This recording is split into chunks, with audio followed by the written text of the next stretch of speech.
Je t'ai déjà expliqué, si tu as suivi la série depuis le début, pourquoi moi je pose un interrupteur, un extracteur sur interrupteur. Voilà. Donc, c'est un peu plus simple que le va-et-vient. Par contre, c'est le même principe. Tu ne t'inquiètes pas si tu ne vois pas de terre. Les fils de terre sont...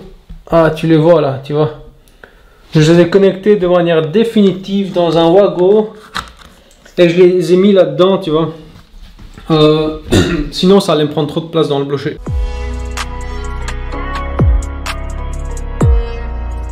Alors, pour pouvoir faire l'interrupteur, je me suis rendu compte qu'en fait, il faut que je branche l'extracteur et les spots 12 volts.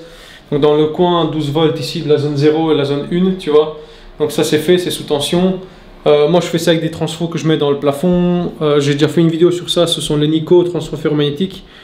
Je te mets un lien quelque part ici. Donc, les vidéos, enfin, les trucs où j'ai pris le temps de faire une vidéo explicative, je te le filme pas en détail, sinon je me répète.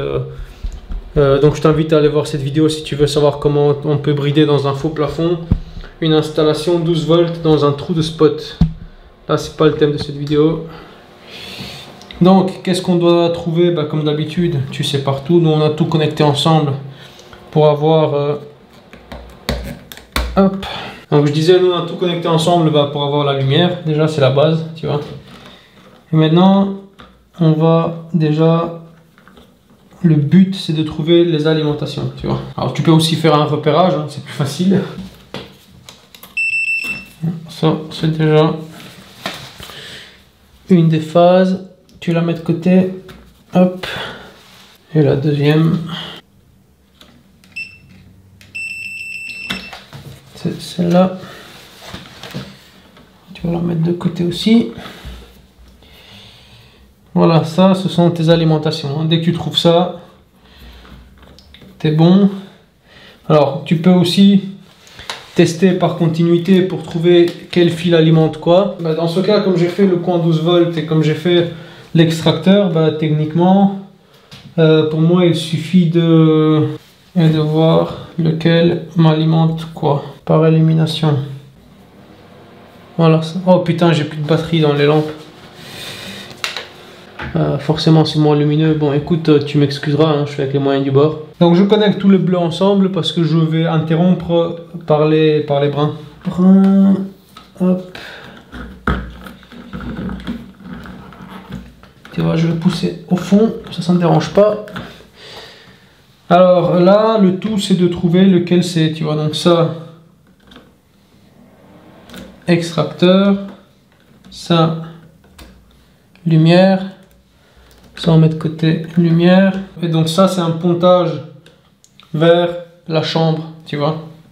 Parce que c'est sur le même circuit de lumière, salle de bain, chambre. En fait dans tout l'appartement on a deux circuits. Donc ça on le met en direct.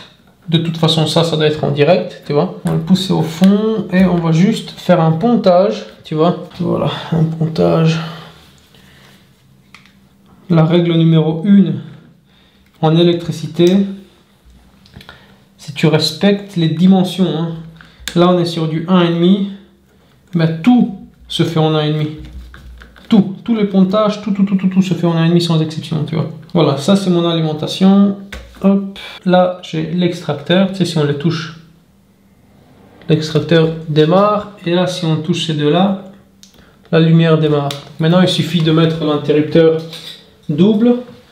Et tu te rends vite compte que l'interrupteur double, en fait, il a seulement 3 vis.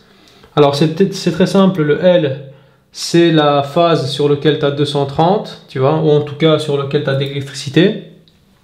Et ça, c'est ton fil de commande pour la lampe et pour l'extracteur, ou inversement, sachant qu'on a connecté les bleus ensemble. Allez, c'est parti.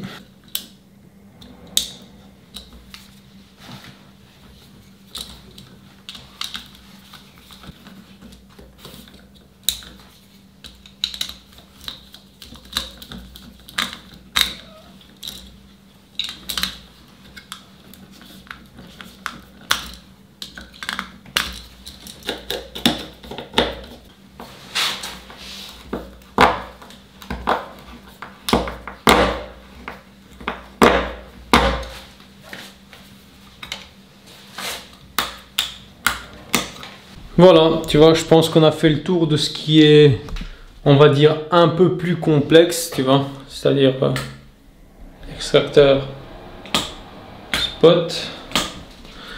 Maintenant, il n'y a que des prises. Ah non, c'est vrai qu'il y a la prise TAC. La prise TAC électrique. Allez, je te fais ça, comme ça je t'explique encore celle-là. Et après, ça partira en full time-lapse. Voilà comment ça se présente, une prise de chez Vinquet. Celles qui sont si rares de nos jours. Donc, comme tu vois, ici, moi j'ai tiré un câble, c'est quoi ça? C'est un 4G6. J'ai évidemment mis un blocher spécial pour cette prise là. Et cette prise là se connecte que avec des vis et toujours avec des vis, il n'y a pas de griffe. Et contrairement aux autres prises, ici il y a 4 vis, il n'y en a pas 2 parce que, comme tu vois, c'est des très gros fils. Ils sont très rigides, tu vois. Et il y a vraiment une grosse contrainte sur la prise quand tu la pousses, tu vois. Donc il faut vraiment des vis capables de la tenir, tu vois. Donc, ce qu'il faut savoir, c'est qu'ici on est en installation triphasée. Donc on a 3 phases, 230 volts entre les phases et on n'a pas de neutre. Il n'existe pas, en tout cas à ma connaissance, de TAC électrique capable d'être alimenté en 3 x 230. Ce qui fait que moi j'alimente toujours quand c'est du 3 x 230. J'alimente en fait tout simplement en biphasé. Donc biphasé c'est quoi? C'est le monophasé en fait si on veut, parce que c'est vrai qu'on a tendance à l'appeler monophasé. Mais c'est le monophasé sans neutre en fait. Le monophasé c'est simple, ça veut dire ce que ça veut dire, il y a une phase et un neutre. Mais dans le biphasé, sachant qu'on est sur du 3 x 230, bah, j'annule une phase, j'en garde 2. Sachant qu'entre 2 phases j'ai 230, voilà, j'ai une installation avec 2 phases, tu vois. Là, en théorie, les jeunes électriciens qui débutent, ils doivent s'arracher les cheveux en se disant mais qu'est-ce qu'ils racontent, comment ça marche un appareil avec 2 phases. J'ai toujours appris qu'il y a une phase et un neutre. Eh bien les gars, au moins vous avez appris quelque chose. Il existe bel et bien des installations avec 2 phases, mais on va pas rentrer dans les détails dans cette vidéo. Moi, de toute façon, bon, j'ai mis ce câble là parce que j'avais celui-là en stock, tu vois. Mais le noir, je peux déjà te dire qu'il me sert à rien, donc on va l'annuler. Je veux même pas le connecter parce que je l'ai annulé dans le coffret, donc y a rien, tu vois. Dans le coffret électrique, à l'entrée du câble dans le coffret électrique, il est coupé, tu vois. Donc il est même pas connecté, il n'y a aucun risque qu'il y ait un retour de courant là-dessus. C'est un fil qui ne devrait pas exister, mais bon, je te dis, j'avais que ça dans mon stock comme câble et je l'ai mis. Donc on va se servir de ces 3 là, tu vois. Donc c'est très simple, on a nos 2 phases et la terre, tu vois. Donc pour ça, moi, je vais déjà venir mettre la prise, tu vois, c'est une prise qui se présente comme ça. Donc voilà, tu fais passer tes câbles un peu comme tu veux, où tu veux. Moi j'aime bien les faire passer par en haut, tu vois. Comme ça, ça me laisse un peu la place. Et ici je peux faire une jolie boucle, tu vois, comme ça j'ai un peu de réserve au cas où. Hop, je la fais glisser dans mes 4 vis. Voilà, nickel. Il suffit de la mettre de niveau et on est bon. Et là, tu vois, on peut déjà la serrer. D'ailleurs, on doit la serrer. Théoriquement, ça n'a aucune importance sur quelle borne tu connectes quel fil. Tu peux très bien connecter la terre là, là, là ou là. Tu la connectes où tu veux. Du moment que tu mets ton câble de la TAC couleur sur couleur, tu vois. Ceci dit, moi j'aime bien toujours respecter les petites indications qu'il y a sur la prise. Et la terre se connecte toujours au centre, tu vois. Voilà, je te dis que théoriquement tu la connectes où tu veux parce que c'est comme un domino en fait. Imagine que c'est un domino, tu vois, et tu connectes fil par fil et ça va faire une continuité. Ceci dit, si le constructeur te donne une indication et te dit voilà, il te met un petit logo de terre au centre, bah tu mets la terre au centre, tu te poses pas de questions, c'est quand même lui qui a inventé la prise, tu vois.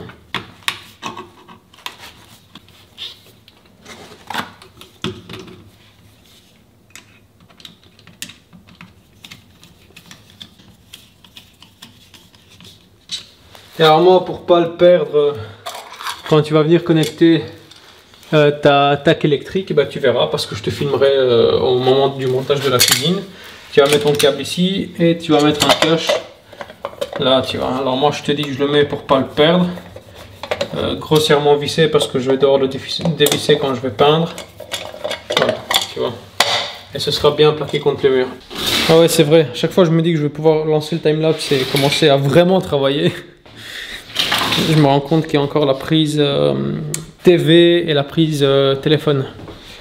Alors je t'explique vite fait. Alors comme je t'ai déjà dit, si tu as vu les précédentes vidéos, moi j'installe plus de prise télé parce qu'ici en Belgique on a la télédistribution qui nous met une prise à eux, tu vois. Je t'invite vraiment à aller voir les précédentes vidéos si tu les as pas vues parce que tu vas tout comprendre.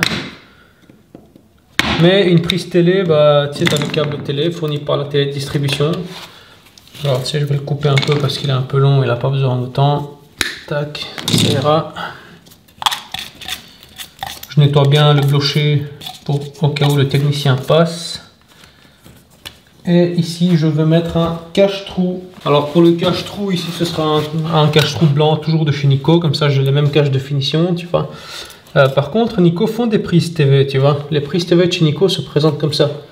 Donc, tu as ce boîtier-là. Tu as un beau boîtier, tu peux connecter vraiment le câble ici, mais il ne sert à rien. Donc, à l'époque, moi, je le mettais, tu vois. Ça ressemblait à ça. Tac, tu vois. Et là, tu avais le cache, tout joli. Et puis ici, tu avais la prise à côté, tu vois, pour pas que ça gêne. Mais à chaque fois, la télédistribution, la première chose qu'ils font, ils te l'enlèvent et ils te le foutent à la poubelle. Donc moi, j'en ai marre d'investir de l'argent pour rien, c'est-à-dire de perdre de l'argent. Pourquoi j'utilise le terme investissement, tu vois, de perdre de l'argent pour rien. Donc je mets un cache-trou qui coûte bien moins cher. En même temps, quand l'appart sera vendu, bah, c'est quand même présentable. On n'a pas un trou béant, tu vois. Hop. Alors voilà, je mets un petit cache-trou. Sur le cache-trou, donc tu sais, sur le cache-trou, tu as toujours cette face. Ça, c'est la phase de finition qui va venir, bah, fatalement, elle va venir se clipser ici. Tu vois. Et... Putain. Et sur ça, bah, tu auras le cadre qui sera tout joli, tu vois. Moi, je le mets pas. Ça, je le mets seulement après la peinture. Donc, je mets juste l'armature métallique. Comme ça, je sais que c'est mis et je le perds pas. Et puis, l'armature, si tu mets un petit coup de peinture dessus, c'est pas bien grave. De toute façon, il y a un cache qui vient par-dessus. Et alors, j'ai envie de te dire bah, la même chose pour la prise internet, enfin la prise téléphonie. Que moi, je suis pas du tout technicien de télédistribution et de téléphonie distribution, là où je sais pas quoi. Autant je fais tout dans un bâtiment, autant la télédistribution, bah, c'est pas du tout mon corps de métier. J'ai pas les outils nécessaires pour tester les signaux. Tu sais, eux, ils ont un appareil, et ça fait du bruit, ça fait un espèce de son bizarre quand tu as un signal qui passe dans le fil. Moi, je ne l'ai pas. Ce qui fait que je ne peux pas tester. J'ai juste un appareil pour tester la connexion Internet quand je fais des câbles RJ45. Mais voilà, les câbles téléphoniques, je te dis, j'en fais pas. Je sais que la prise, elle doit être connectée sur le 1 et le 2. Donc, tu sais, une prise téléphonie, c'est les prises avec les 5 trous là, tu vois. Ça se présente comme ça, et derrière ici, enfin non, c'est même pas, c'est devant que tu la connectes. Ah ouais, c'est même pas 1 et 2, c'est sur A et B, tu vois. Il y a toujours 2 fils, et les 2 fils, tu dois les connecter sur le A et le B, et à mon avis, le sens n'a pas d'importance, mais tu vois, moi je sais pas quel fil, parce que j'avais ponté 4 fils là, je sais pas si tu te souviens, je sais pas lesquels sont. Donc pareil, je vais mettre gentiment le câble ici, tu vois. J'installe la prise et quand le technicien, bah, que ce soit Orange ou Proximus ou Belga, je sais pas quoi, je sais même pas ce qu'il y a comme, parce que moi j'ai pas la télé chez moi, tu vois. J'ai jamais regardé la télé de ma, enfin si, je veux pas dire jamais, je regardais quand j'étais gamin, mais moi depuis je suis avec Netflix, YouTube et tout le bordel, la télé ça me dégoûte, tu vois. Je te dis comment ça se passe en Belgique. Du moment que tout est gentiment préparé, le câble est derrière, la prise est là. Bah, il n'y a plus rien de compliqué à ce moment-là, c'est que de la mauvaise foi et s'il ne veut pas le faire, tu vois. Encore une fois, les prises à 5 trous, il n'y a que 2 fils. Quand c'est 2 fils, eh bien, je prends la peine, je les connecte sur le A et le B. Voilà, c'est A et B. Alors sur les Nico, c'est de ce côté-là, mais ça peut être où tu veux, mais c'est sur le A et le B, tu vois.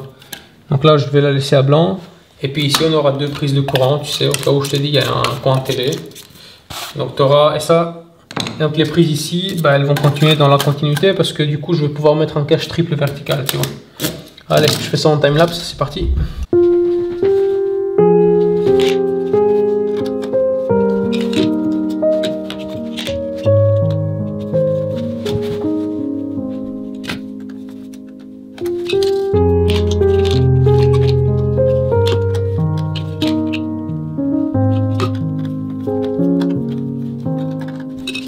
Voilà, donc globalement ça va être la même chose partout, tu vois, il me reste quoi, une vingtaine de prises à poser, donc ça va aller relativement vite.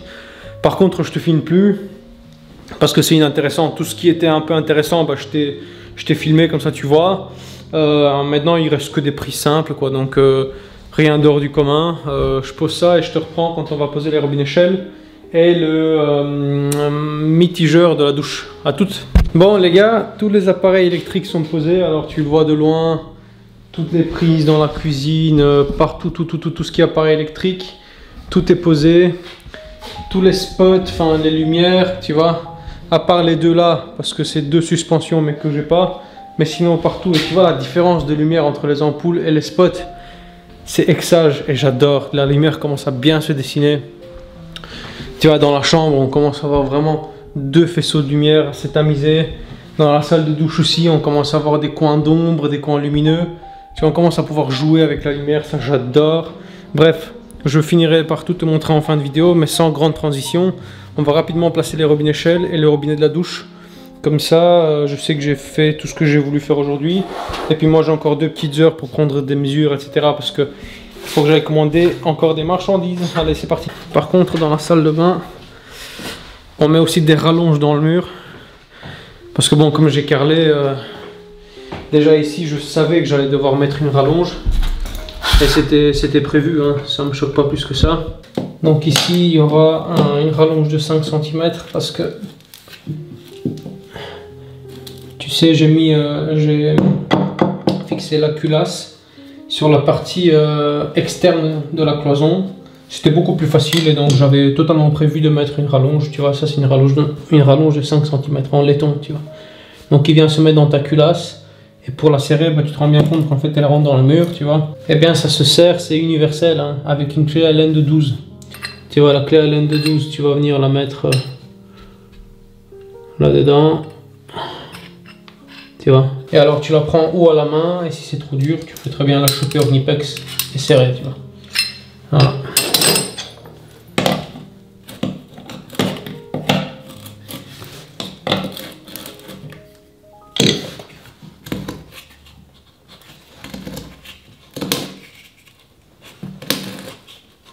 Et là tu vois l'importance de bien fixer la culasse sur ton mur parce que tu te rends bien compte que là je vais appliquer une énorme force pour serrer ça.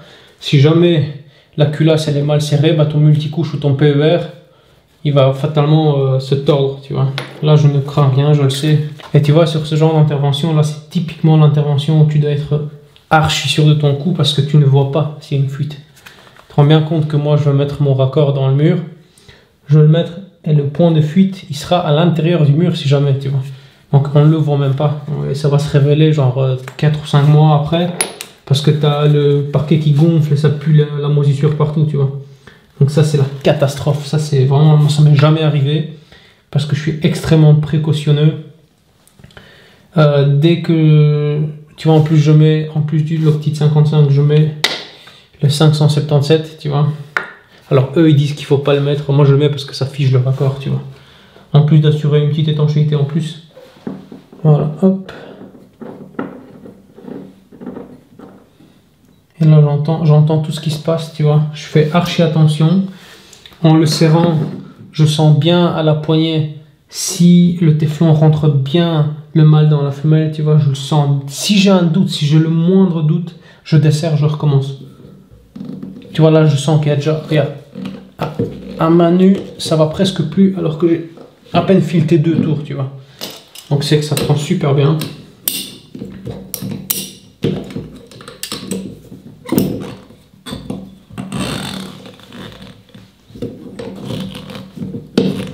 Ouais, là je suis parfait, je le sens.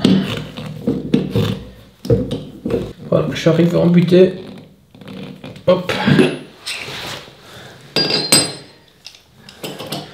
Là, je peux carrément faire une petite inspection visuelle. Je vais le faire. Ouais, tu vois, je vois, il n'y a quasi pas de téflon à l'extérieur. Ça veut dire que tout est pris dans le filet. Et ça, c'est nickel. Et maintenant, tu vois, là, je suis quasi à fleur de mur, tu vois.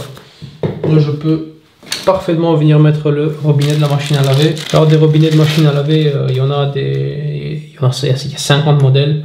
Tout ce que tu dois savoir, c'est que tu dois avoir une sortie 3/4 mâle, tu vois. Et ça va être compatible avec toutes les machines à laver du monde. Ah, tu vois, là, ce qui me fait chier, c'est que le raccord, il est lisse, tu vois. Ils me l'ont pas griffé. Bon, je vais le griffer rapidement. Moi, pour griffer, tu sais, j'en ai fait une vidéo, hein. Je te mettrai un lien dans la description. Tu vois, là, il est pas du tout griffé. Et moi, j'ai une pince qui sert qu'à griffer les raccords, tu vois. Une pince de chez Rottenberger, regarde. Hop. Je le prends. Alors, j'en ai fait une vidéo, donc je ne vais pas te le faire en détail. Je prends mon robinet dans la pince. Ça marche très bien avec une lame de scie à métaux, hein, mais regarde.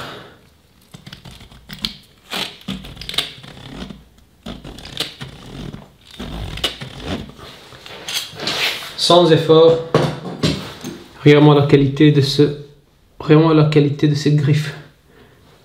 On dirait qu'il sort d'usine, quoi. Regarde-moi ça. Alors si t'es pas professionnel, clairement ne va pas investir dans une pince comme ça.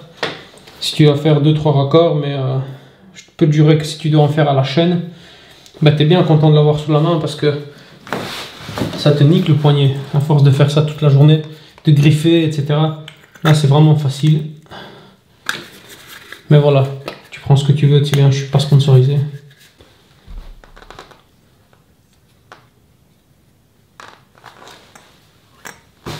Là, je l'ai à peine fait rentrer 2 fois.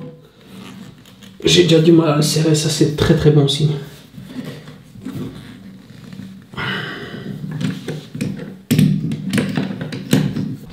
Et voilà. Un robinet de machine à laver installé dans les règles de l'art, tu vois. Nickel, propre, pas trop près, pas trop près, pas trop loin du mur. Et pour les robinets Shell du lavabo, déjà je veux voir si je peux le mettre sans rallonge. Ça m'étonnerait parce que je t'ai dit, j'ai dû charger un peu pour le carrelage ici. Donc je vais mettre ça et tu vois, là c'est la position maximale, tu vois. Donc je vais voir ce que ça dit. Non, je dois mettre des rallonges, mais ça tombe bien parce que j'en ai acheté. Hein. J'ai acheté des rallonges de 1,5. Donc primo, je vais déjà enlever la protection parce qu'après ça va me faire chier. Cette protection elle est bien si tu la mets sur un mur qui va être peint. Là je suis sur un carrelage fini donc la protection ne sert strictement plus à rien. Et si tu l'enlèves pas maintenant, tu vas installer ton meuble et tu vas jamais l'enlever. Donc autant avoir des jolis trucs chromés que des trucs protégés avec du cellophane, quoi, tu vois. Voilà.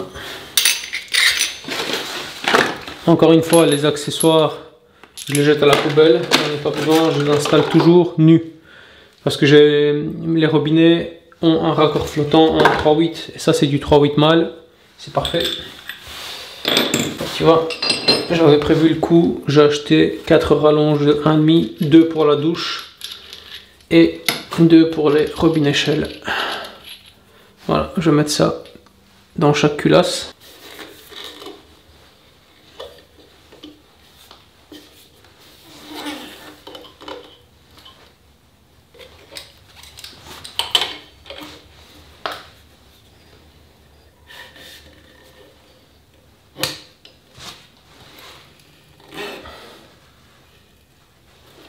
Voilà. Bien s'assurer qu'ils sont fermés à chaque fois, c'est la base. Dès que tu te lèves après une pose de robinet Shell, le réflexe, tu vérifies qu'ils sont fermés. Parce que si tu dois en poser 20 et tu en oublies un ouvert quand tu vas ouvrir le compteur, ça va être la catastrophe. Donc tu fermes, ça doit être un réflexe. Allez, on passe au robinet, au mitigeur de la douche.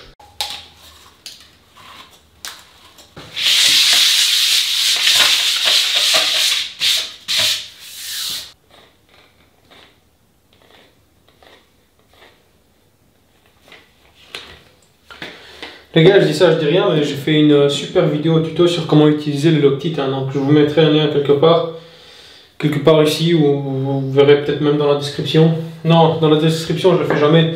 Je mettrai un lien à l'écran si jamais vous voulez vous entraîner et savoir comment ça marche. Moi j'utilise vraiment que ce produit-là partout, hein, que ce soit eau potable, que ce soit gaz, que ce soit chauffage, vapeur, tout ce que tu veux. Moi j'utilise le Loctite. Parfait. Donc ça c'est bueno. je vais pouvoir mettre les excentriques.